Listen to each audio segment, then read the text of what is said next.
সন্দেশখালীর একাধিক জায়গায় কেন্দ্র বাহিনীর টহল। প্রায় দীর্ঘ 2 মাস ধরে অশান্ত ছিল সন্দেশখালী। সামনেই লোকসভা নির্বাচন, সাধারণ মানুষের ভয়ভীতি কাটাতে আজ থেকে সন্দেশখালীতে বিভিন্ন এলাকায় দেখা গেল কেন্দ্র বাহিনীর জওয়ানদের টহল দিতে। পাশাপাশি দেখা গেল কেন্দ্র বাহিনীর জওয়ানদের সঙ্গে রাজ্য পুলিশের একাধিক উচ্চপদস্থ আধিকারিকদের। সন্দেশখালীর একাধিক জায়গায় কেন্দ্র বাহিনীর টহল। প্রায় দীর্ঘ 2 মাস ধরে অশান্ত ছিল সন্দেশখালী। সামনেই লোকসভা নির্বাচন, সাধারণ মানুষের ভয়ভীতি কাটাতে আজ থেকে সন্দেশখালীতে বিভিন্ন এলাকায় দেখা গেল কেন্দ্র বাহিনীর জওয়ানদের টহল দিতে। পাশাপাশি দেখা গেল কেন্দ্র বাহিনীর জওয়ানদের সঙ্গে রাজ্য পুলিশের একাধিক উচ্চপদস্থ আধিকারিকদের।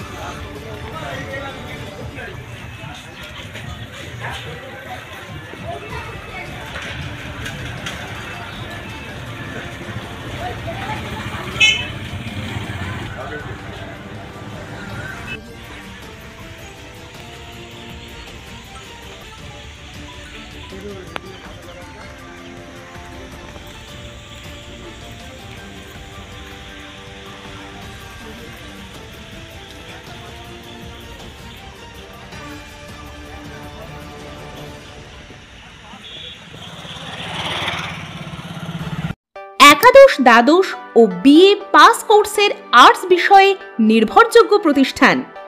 বিগত বছরগুলোতে এই প্রতিষ্ঠানের উচ্চ মাধ্যমিকে সেরা রেজাল্ট একাধিক ছাত্রছাত্রীদের। দীর্ঘ 24 বছরের অভিজ্ঞতা। এই সমস্ত বিষয়ে পড়তে যোগাযোগ করো নিচের এই ঠিকানায়। যোগাযোগ 86375 27093।